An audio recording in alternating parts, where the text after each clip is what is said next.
Halo teman-teman ATLM Indonesia, ahli teknologi laboratorium medik yang profesional. Oke, hari ini kita membahas mengenai kompetensi dan kewenangan ahli teknologi laboratorium medik. Yang mana file ini adalah file dari bagian beberapa kali dibawakan oleh pihak DPP Patelki dalam sebuah kegiatan ilmiah terkait dengan kompetensi dan kewenangan ahli teknologi laboratorium medik. Oke, bersama saya Ahmad Lab di channel ATLM Indonesia. Kita bahas kompetensi dan kewenangan ATLM agar semua teman-teman ATLM tahu dan mengerti di mana area-area kompetensi dan kewenangannya. Nah, ini pertama kita merujuk ke Undang-Undang Nomor 36 Tahun 2014 tentang tenaga kesehatan, bahwa tenaga kesehatan itu dalam menjalankan praktek harus dilakukan sesuai dengan kewenangan dan didasarkan pada kompetensi yang dimiliki. Itu sesuai dengan pasal 62 ayat 1.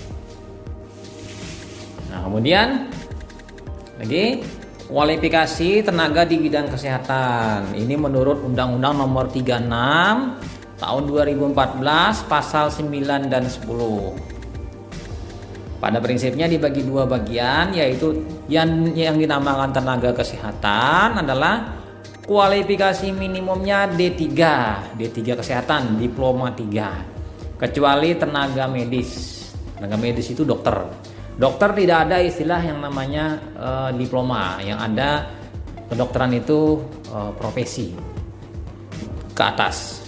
Kemudian tenaga yang kedua itulah asisten tenaga kesehatan. Kualifikasi minimumnya pendidikan menengah bidang kesehatan. Jadi sekolah menengah itulah asisten tenaga kesehatan. Ini hanya dapat bekerja di bawah supervisi tenaga kesehatan. Jadi dia di bawah supervisi, di bawah pengawasan. Pindah lagi kita. Nah, lalu bagaimana dengan ahli teknologi laboratorium medik? Nah, kita bisa melihat di sini ahli teknologi laboratorium medik itu menganalisis cairan dan jaringan tubuh manusia kompetensinya. Dia melakukan pelayanan di pasienkes, di primer, sekunder, dan tersier. Ada juga yang non pasienkes. Misalnya di pasienkes itu adalah patologi klinik, patologi anatomi, mikrobiologi, parasitologi, virologi, biologi molekuler, riset medik, reproduksi manusia, sitogenik, forensik, pengujian narkotika dan psikotropik. Itu yang dilakukan di laboratorium pasienkes, baik primer, sekunder maupun tersier.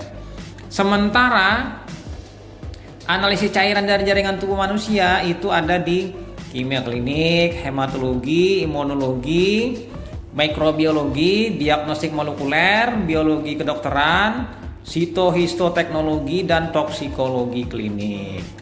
Nah, ini dia hal-hal yang dilakukan pekerjaan oleh ATLM di laboratorium dalam bidang-bidangnya. Lalu di sini pertanyaan, siapa yang menjalankan fungsi laboratorium klinik? Nah, ini ada, kita bisa melihat secara analitik dan manajerial, kita melakukan proses, ATLM itu melakukan proses validasi analitik, coupling kerjanya. Jadi melakukan validasi analitik dan juga sebagai penanggung jawab teknis. Nah, untuk yang klinis atau klinik, itu validasi klinik itu dilakukan oleh profesi lain, dokter spesialis patologi klinik. Dia sebagai penanggung jawab klinis. Jadi lahan ATLM itu di wilayah analitik, di wilayah pengukuran. Kita pindah lagi, clinical testing proses. Kita tahu itu dimulai dari pre-analitik. Jadi pre-analitik, lalu ke analitik, dan post analitik. Lalu dari post analitik ini keluarlah hasil laboratorium seperti pada gambar bagan yang ada pada ini apa namanya. Sehingga kita bisa melihat di sini memang yang namanya pekerjaan suatu ATLM itu 3 tahapan: pra-analitik, analitik, dan pasca analitik atau post analitik. Oke, pindah. Nah, Pak Telki kemudian melalui DPP-nya merilis atau menyusun standar kompetensi ahli teknologi laboratorium medik Indonesia tahun 2014 yang terdiri dari bab 1 pendahuluan, latar belakang landasan hukum dan manfaat standar kompetensi, bab 2-nya yaitu sistematika standar kompetensi ahli teknologi laboratorium medik Indonesia, bab 3 standar kompetensi ahli teknologi laboratorium medik Indonesia. Area kompetensi terdiri atas komponen kompetensi dan penjabaran kompetensi. Sisanya lampiran, daftar pokok bahasan, daftar masalah pelayanan laboratorium medik, dan daftar keterampilan laboratorium medik. Nah, ini ada sudah beberapa kali saya share dan saya berikan kepada teman-teman mengenai SKKNI-nya. Ini SKKNI. Jadi standar kerangka kerja nasional Indonesia, yang mana SKKNI ini akan dimasukkan ke dalam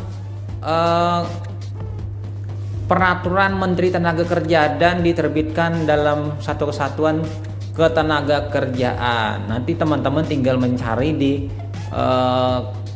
peraturan ketenaga kerjaan yang diterbitkan oleh Menteri Tenaga Kerja tentang standar kompetensi lulusan.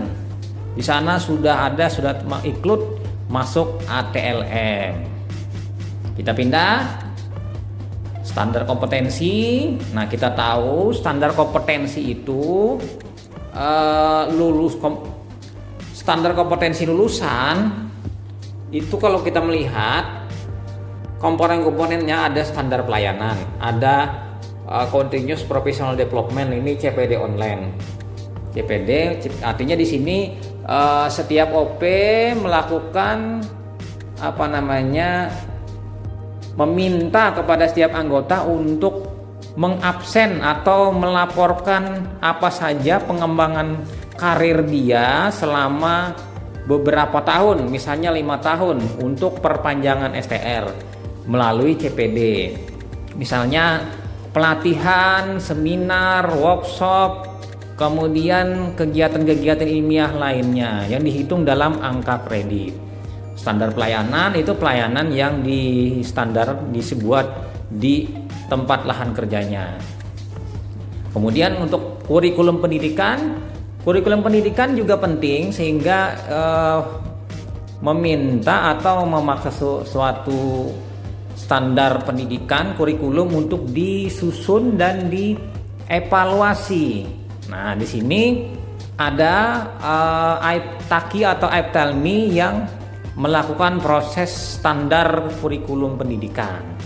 Di sini sudah dilakukan penyusunan dan keluarlah kurikulum terbaru mengenai kurikulum pendidikan. Sementara uji kompetensi blueprint ini adalah uji kompetensi yang dilakukan terhadap lulusan-lulusan ATLM, yang mana mereka itu setelah lulus maka ikut UKOM atau uji kompetensi, yang mana blueprintnya itu ada 7 kompetensi yang diujikan: hematologi, kimia klinik, bakteriologi, parasitologi, kemudian sitohisto, imunologi, serologi, kemudian ditambah dengan toksikologi. Nah, ini 7 inti kompetensi inilah nanti yang diujikan dalam uji kompetensi, sehingga mereka akan mendapatkan sertifikat kompetensi sebagai syarat untuk menerbitkan STR. Nah, dari sini kita bisa melihat standar kompetensi ini pada prinsipnya ada 5. Nah, standar kompetensi lulusan ini tiap lulusan sudah mengikuti standar yang diberlakukan oleh pihak kampus. Nah, lalu nanti akan mendapatkan apa namanya? Sumpah profesi yang diambil sumpah oleh ketua DPW untuk tiap provinsi. Kita pindah lagi. Cukup panjang juga. Ini area kompetensi dan kompetensi inti. Nah, di sini kita bisa melihat ada tabel bagian pertama dan kedua. Area kompetensi profesionalisme yang luhur, itu kompetensi intinya religius, etik, profesional dan berkarakter, mawas diri dan pengembangan diri, itu mengembangkan diri, mengikuti penyegaran dan peningkatan pengetahuan secara berkesinambungan, komunikasi secara efektif baik interpersonal maupun profesional terhadap pasien, teman sejawat, klinisi dan masyarakat. Sementara pengelolaan informasi yaitu mengelola sistem informasi laboratorium medik dengan teknologi terkini untuk meningkatkan mutu pelayanan laboratorium medik. Nah, itu lanjut lagi kita. Nah, ini sementara untuk landasan ilmu laboratorium medik itu kok ada kompetensi intinya. Menerapkan ilmu biomedik, patofisiologi, serta ilmu pengetahuan tentang pemeriksaan laboratorium medik yang terkini untuk menghasilkan informasi diagnostik yang tepat. Untuk keterampilan laboratorium medik itu terdiri kemampuan mempersiapkan dan menganalisis bahan biologi, interpretasi hasil, penjaminan mutu dan keamanan kerja dan pasien safety. Nah, ini sudah masuk semuanya, include pengelolaan kesehatan masyarakat berbasis laboratorium, itu kompetensi intinya. Mampu mengelola masalah kesehatan individu dan masyarakat secara komprehensif, holistik, terpadu dan berkesinambungan berbasis laboratorium dalam konteks pelayanan kesehatan primer, sekunder dan tersier. Nah, lagi kita pindah. Daftar keterampilan teknologi laboratorium medik. Nah, daftar keahlian, ini ahli teknologi medik. Ini pengetikannya kurang tepat ini. Ada kotak kategori keterampilan, ada jenis keterampilan, ada sub keterampilan, ada tingkat kemampuan. Kita ambil contoh pertama, kemampuan mempersiapkan dan menganalisis bahan biologi. Kemampuan melakukan pengambilan spesimen sesuai prosedur yang tepat.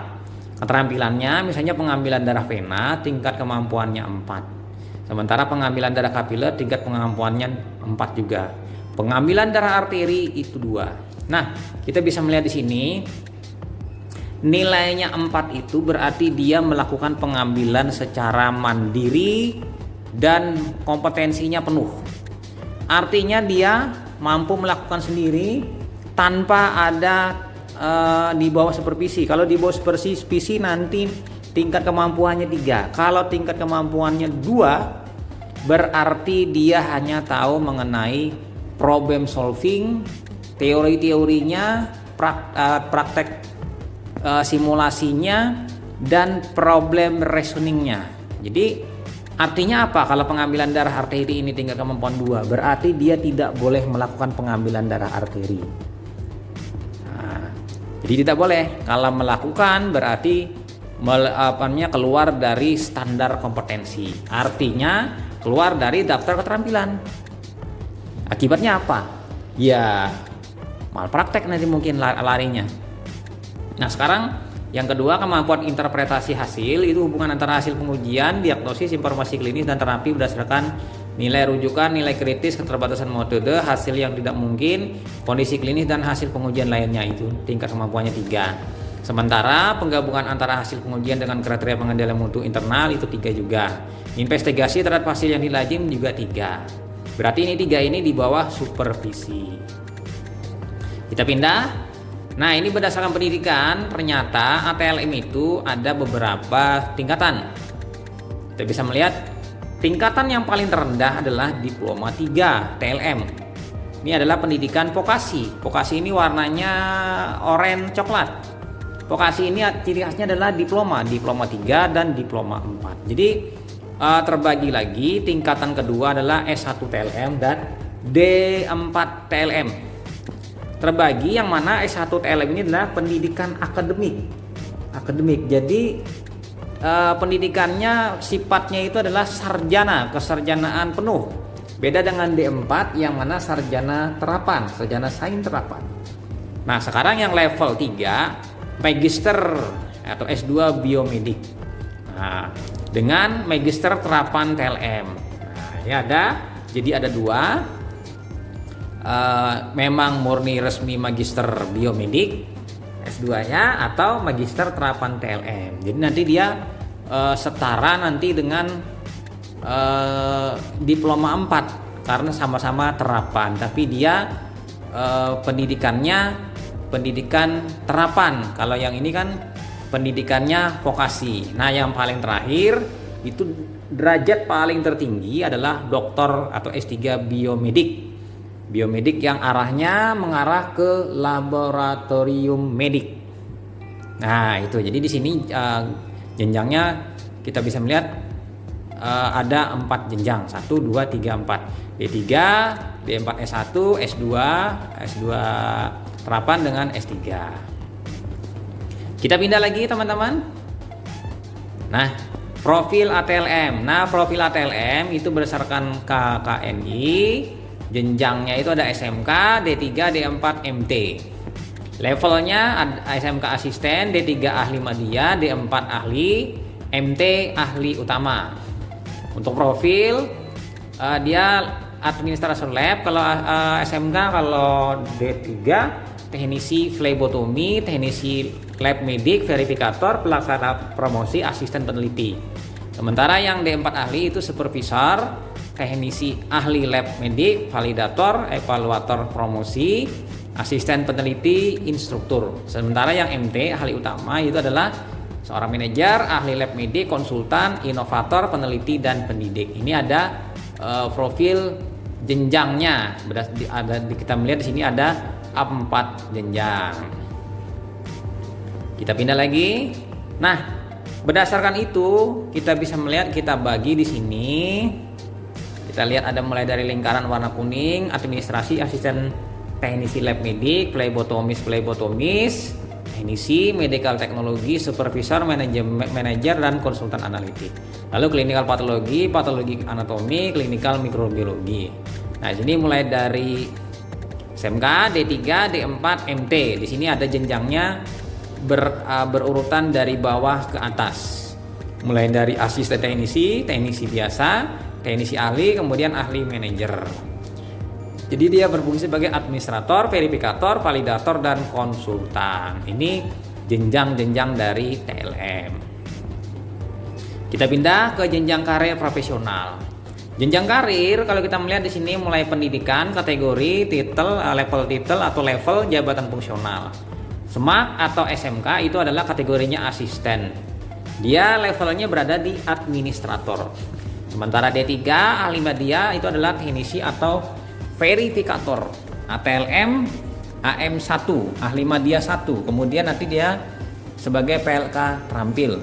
Levelnya lagi ATLM AM2 ahli media kedua. Sementara untuk D4 S1 itu sudah kategorinya ahli, dia adalah teknisi ahli atau validator, juga sebagai supervisor. Nah, di sini ATLM A3 dengan A4, ahli 3 dengan ahli 4 sebagai PLK ahli. Sementara S2 atau MT medical teknologi ahli utama ini, ahli atau konsultan manajer. ATLM AU5, AU6, ahli utama 5, ahli utama 6. Jadi pada prinsipnya dibagi menjadi 2 kalau di PNS, PLK terampil dengan PLK ahli. Kita pindah. Praktik tenaga kesehatan ATLM itu pelimpahan wewenang sesuai pasal 65 Undang-Undang Nomor 36 Tahun 2014 tentang tenaga kesehatan. Tenaga kesehatan dalam melaksanakan pelayanan kesehatan dapat menerima pelimpahan tindakan medis dari tenaga medis. Lalu pelimpahannya dalam bentuk apa? Mandat dan delegatif. Jadi pelimpahannya dalam bentuk mandat dan delegatif. Kita pindah lagi. Nah, lalu dari itu ATLM melalui Patelki membuat sebuah draft mengenai izin dan penyelenggaraan praktek ahli teknologi laboratorium medik, yang mana draft ini disetujui dan kemudian ditandatangani oleh Menteri Kesehatan dalam bentuk Peraturan Menteri Kesehatan Republik Indonesia Nomor 42 Tahun 2015. Isinya tentang izin dan penyelenggaraan praktek ahli teknologi laboratorium medik, SIP ATLM. Diterbitkan 27 Mei 2015 oleh Menteri Kesehatan Nila Farid Muluk. Kemudian diundangkan oleh Menteri Hukum dan HAM oleh Yasona Lauli. Nah, ini mengenai SIP ATLM. Sudah ada, tinggal teman-teman mendownload dan membaca pasal per pasal. Nah, dalam Permenkes nomor 42 tahun 2015 ini isinya pertama kewenangan delegatif. Yang kedua, mengatur kewenangan D3 ahli media dan D4 sarjana terapan. Jadi di sini tadi di awal-awal kita membahas mengenai ada juga S1 TLM dan S2 TLM juga serta S3, tapi di sini hanya mengatur 2. Seharusnya juga diatur di sini D4, S1 dan S2, S3 harusnya sih. Nah, kemudian di luar kewenangan bersifat mandat dari pimpinan unit kerja. Jadi Permenkes ini juga dibahas tentang di luar kewenangan bersifat mandat dari pimpinan unit. Jadi pimpinan unit nanti memberikan mandat. Nah, artinya tambahan dari kewenangan yang ada di dalam aturan ini. Kemudian pekerjaan bersifat by order tenaga medis, bidan, peneliti, dan penyidik. Kemudian SIP berlaku di 2 tempat. Jadi SIP bisa diterbitkan di 2 tempat dia sebagai seorang ATLM hanya 2 tempat saja. Jadi di sini mungkin kita tidak tahu nanti suatu saat nanti Permenkes ini mungkin akan direvisi. Karena aturannya cuma kewenangan D3 dan D4. Jadi di sini tidak mengatur mengenai S1 TLM, kemudian profesi TLM, pendidikan profesi lulusannya, S2 TLM, kemudian S2 terapan TLM dan S3. Jadi mungkin suatu saat nanti akan direvisi. Mudah-mudahan saja ATLM di Indonesia ini berkembang pesat pendidikannya dengan dibentuknya nanti pendidikan profesi ATLM sebagaimana layaknya seperti dokter dan apoteker atau perawat yang melakukan pendidikan profesi. Kita belum punya ini. Jadi harus ada. Kalau ada kan biar lebih enak dan lebih nyaman lagi. Jenjangnya lebih luas dan lebih lebar. Seperti teman-teman kita di farmasi, dia luas. Dia memiliki asisten yang SMK, memiliki D3, memiliki D4, memiliki sarjana, kemudian apoteker, memiliki S2, bahkan sampai S3. Itu luar biasa, mereka sudah lengkap dalam hal jenjang karir pendidikan. Kita masih belum.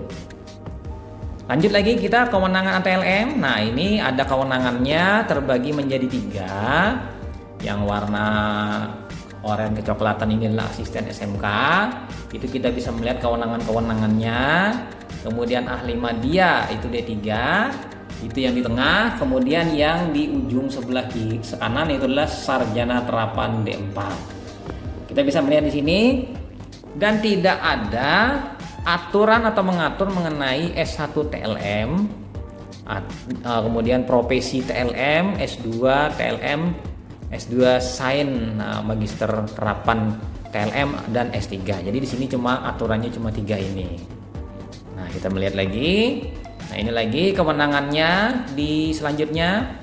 Ini kalau di asisten ini mempersiapkan spesimen saja. Kalau di D3, D4 ini melakukan pemeriksaan. Bedanya kalau D3 itu pemeriksaannya terbatas. Kalau D4 ini ada tambahan-tambahan pemeriksaan khusus. Nah, ini laporannya pun tambahan-tambahannya di D4 ini sesuai dengan keahlian. Nah, ini lagi kita lanjut yang kewenangan lagi. Di asisten dia melakukan pemeriksaan laboratorium medis secara sederhana atas penugasan dari ATLM pemeriksaannya. Sementara ahli media itu melakukan verifikasi, mengerjakan prosedur pemantapan, melakukan kegiatan K3. Sementara di sarjana terapan dia melakukan validasi secara analitik, merencanakan mengevaluasi juga pemantapan mutu K3, kemudian merencanakan melaksanakan evaluasi program standarisasi laboratorium.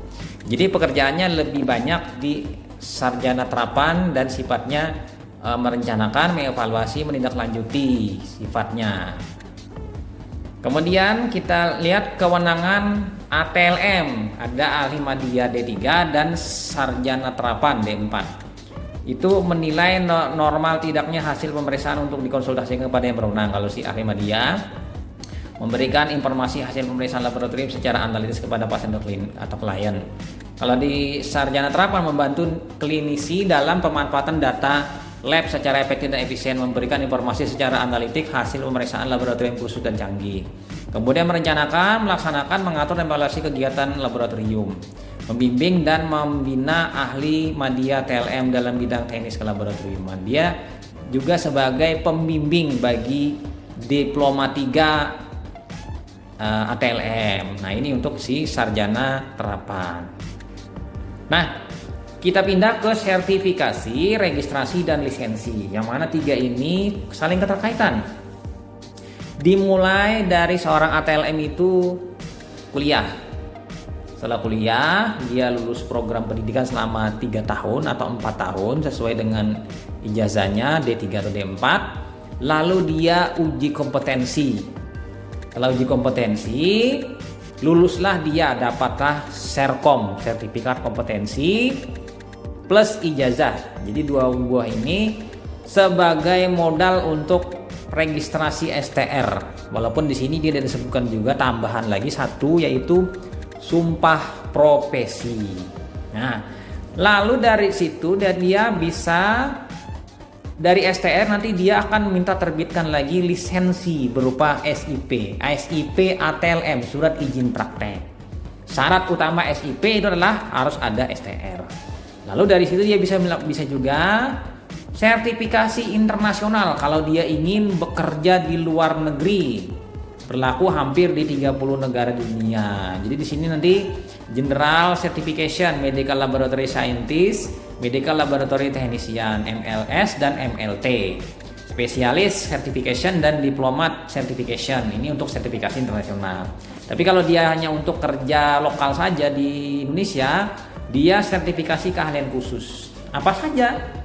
Teknisi plebotomi, validator hasil, mikroskopik malaria. Jadi di sini kalau kita melihat ternyata yang disebutkan adalah salah satu beberapa ini adalah plebotomi yang ada sertifikasinya, validator hasil dengan mikroskopik malaria. Nah, ini untuk sertifikasinya. Kita pindah lagi persyaratan praktek atau sistem kredensial. Nah, ini kita dimulai dari sertifikasi, yaitu uji kompetensi baik di MTKI atau konsil atau profesi. Setelah itu naik ke registrasi, yaitu apa? Terbitlah STR oleh MTKI atau konsil. Lalu keluarlah SIP oleh Pemda atau Dinkes. Nanti keluar dia memohon untuk diterbitkan SIP ATLM. Dari situ di tiap lembaga atau di tiap unit pelayanan minta lagi, yaitu clinical privilege, kewenangan klinis. Dan tambahannya adalah clinical appointment, penugasan klinis oleh kepala atau pimpinan unit kerja, misalnya direktur rumah sakit. Jadi tahapannya panjang juga untuk menjadi seorang yang ahli di bidang laboratorium medik. Kuliah, nah kita lihat runutnya ini, kuliah dulu. Setelah kuliah, lulus di 3 tahun atau 4 tahun, UKOM, dapat Serkom dan ijazah. Kemudian sumpah profesi. Setelah sumpah profesi, ngusul STR. Setelah ngusul STR, dapat STR.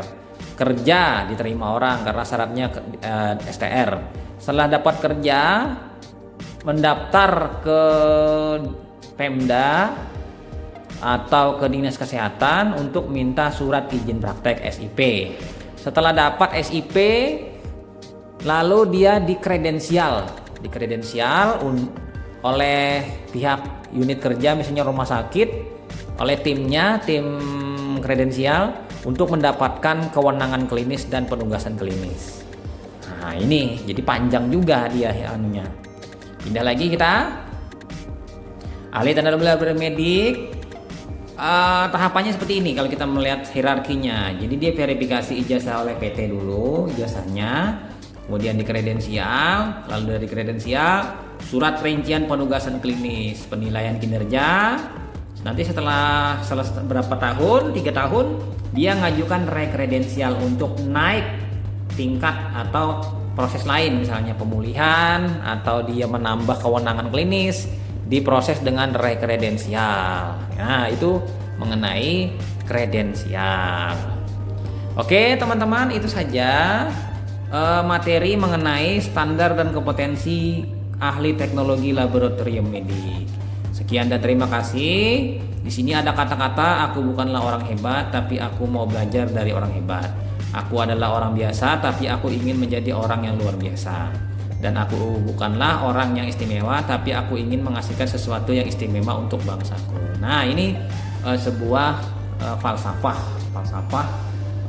seorang yang ingin menjadi seorang yang profesional sesuai dengan kode etik dalam melakukan pelayanan atau menjalankan standar profesi sebagai ahli teknologi laboratorium medik di Indonesia.